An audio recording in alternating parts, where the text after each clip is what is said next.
CNBC-TV18 Weekender. Hello and welcome to CNBC-TV18 Weekender. I am Manisha Gupta.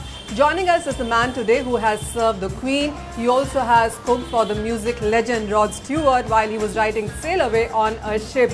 He also has been plastered over various TV shows while he has been cooking. And the probability is, if you are in Bombay, you perhaps have eaten his food as well.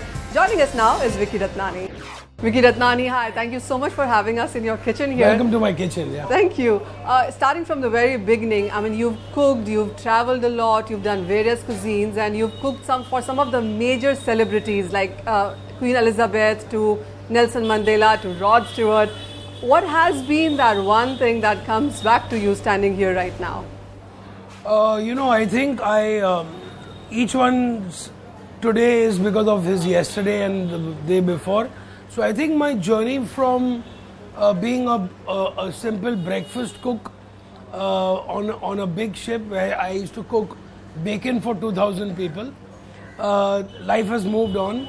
It's been a great journey. You were at the helm of the biggest kitchen on the sea. Yes. How did that start? Now it started off, I moved through the ranks, but the whole thing was that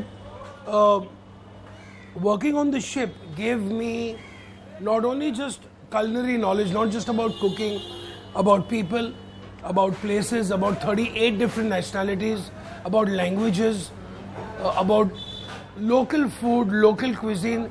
So, and also besides that, discipline, punctuality, working under pressure, working under a lot of pressure, longer hours, living in a small cabin, working 7 days a week, and still getting it right in the flavors. Exactly. So I think it's an amazing journey. It's been a whole, I would say, a conditioning of myself, which has led to where I am, and it's been a really good journey. The food really has a lot of things around it. What do you think is most important when it comes to laying out that plate? I think the first thing is the produce. Produce is king. That's why for me, my vendors, people who give me vegetables, people who give me meat, people who give me the best spices are the chef's best friend. And I think it starts from the product, then it also depends upon how you treat that product. The respect and integrity has to be given. I think a job of a chef is not just to cook. A chef is a manager, a chef is a father, a chef is a brother, a chef is a motivator, a chef is a doctor. So I think it's the dynamics of knowledge, personality, produce, technique, team. The team is very important. I have a fantastic team here.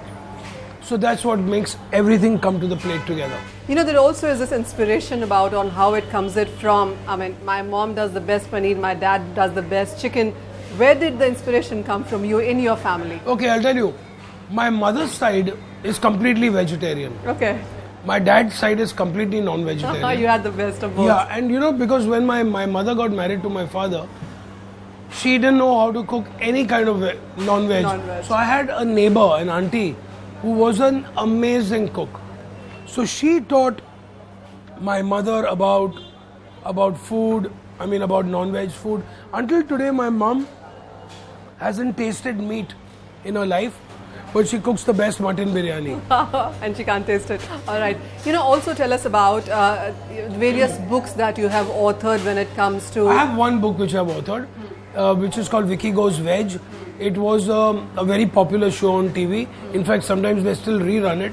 So Vicky Goes Veg is one of the landmarks of my life, because that was the first time I actually turned vegetarian. When the channel asked me to do a show on vegetarian food, I was taken aback. I said, oh my God. So I realized that if you take it out of your system, that's when I started actually thinking vegetarian. And the show turned out to be a big success. It has been, yes. The book got the year before last, we got the Gourmand Award for the best veg cookbook from India.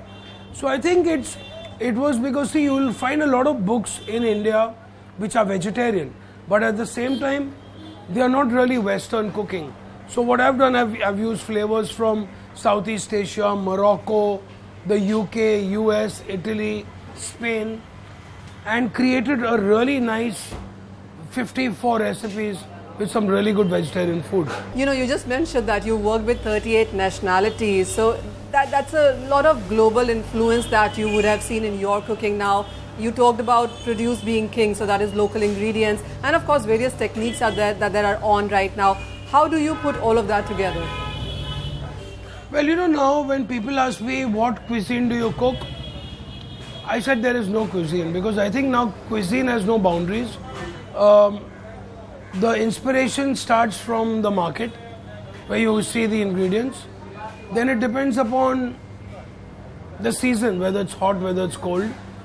Who are you, who's going to be eating the food, what else is going with it. So I think the whole journey of how a dish comes together has all these various factors.